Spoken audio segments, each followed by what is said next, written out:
Hi, I'm David and welcome to another video from London and Home Counties Safes on londonsafes.co.uk, and today we're having a look at something a bit different. This is our Securefloor, and this is a heavy duty floorboard safe. Please consider liking and subscribing to my channel. I'd be ever so grateful. Thank you. So as the name suggests, this is a safe that's mounted in the floorboards, if you like. It's not a safe that we install, so it doesn't form part of our free delivery and free installation, although it will get free delivery. So if you order this, this is going to be sent to you for DIY installation, or a carpenter or a handyman or something like that. I'll explain how it's installed, and then we'll go on to the measurements and things like that. So the way that this is installed, and I'll open the safe up first, is this is designed to sit between two joists, and you'll see it's got these two holes at one end and two holes at the other end, and the idea is that the distance between here and here is 14 inches, which is meant to be the standard for the separation between floor joists. It isn't always the case, so some carpentry may be involved, but the idea is the joist is going to sit here where my arm is here, and the same on the other side. The safe having been cut, the floorboard having been cut and removed to allow the safe to drop in, and you wind up with it flush with the underside of the floorboard, so that you can put your floorboards back on top of it so it doesn't look like it's there, or you can raise it up. Sometimes these are fitted inside the bases of fitted wardrobes, so that the top is flush with the top of the base, the plinth, if you like. And I'll just show you what fixings come with it. Applied with these 4 coach screws that you can see that I've inserted into the holes, and these you would pilot drill into the joist, and then do these up with a 17mm spanner. There's 2 more on this side, or a 17mm ratchet is more useful. And where these safes win isn't necessarily on strength, it's on concealment. It's a sort of stealthy element of it, that it's hidden under the floor. I hope that all makes sense. It does come with some fairly rudimentary instructions, but this isn't really something where one size fits all.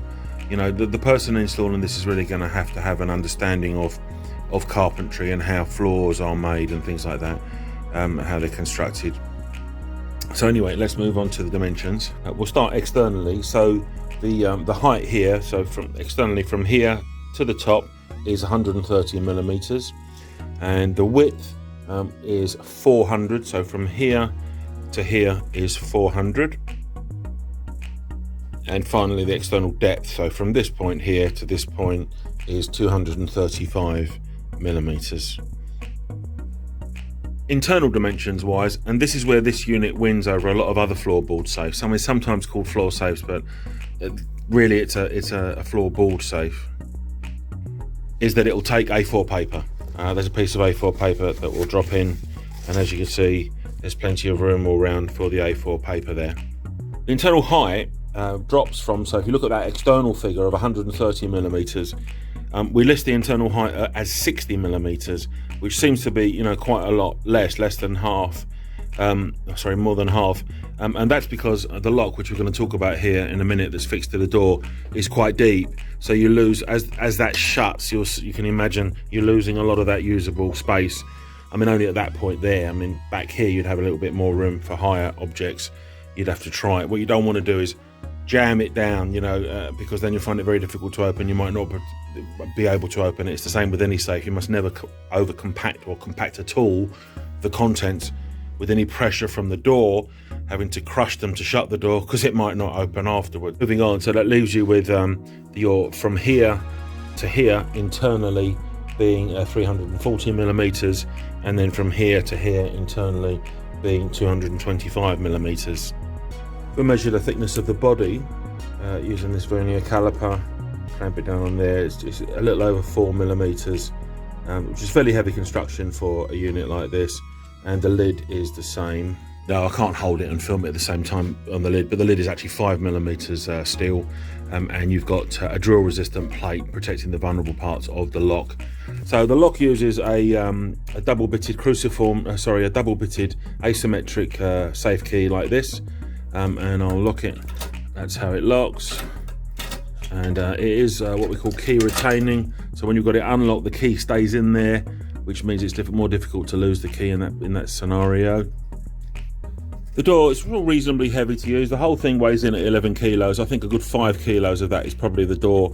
So you don't want to kind of trap your fingers in there because it's quite, it is quite heavy. So you need to use, you operate it with care. But yeah, that's that aspect. So I've popped a can of Coke in here just to give you an idea, because it can be very difficult to visualize things even with measurements, just to give you an idea of how big it is. It will actually shut with that can of Coke in that position. But if I bring the can of Coke over so that it's gonna line up with the box of the lock, it's not quite shutting. So that's what I mean by it's under pressure at that point. You wouldn't want to be, obviously you're not storing Coke in it, but whatever it is you've got in it, you don't want to be compressing the contents with the door when you shut it, because that will lead to problems. So anything a bit taller that you've got, you're going to want to put in this area to clear the back of the lock box as it shuts. And then in this rest of this area, you've got to work with that 60 millimeters. This is the lining that I mentioned, which is sort of soft protective. I don't know what it is. Foam and a bit of felt there to protect your valuables. I guess if you take that out, you've got a little bit more room, but that's up to you. Yep. So in summary, if you want one of these, there is a link straight to the product in the description of this video. Just click on that and you can place an order, and it's going to be delivered to you.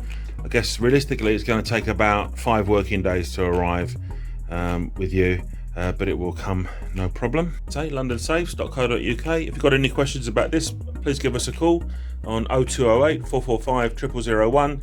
There is also a free phone number on the website, which I never remember, free from landlines I think, and some mobile contracts. Check your contract, otherwise that's our landline. Thank you very much for watching.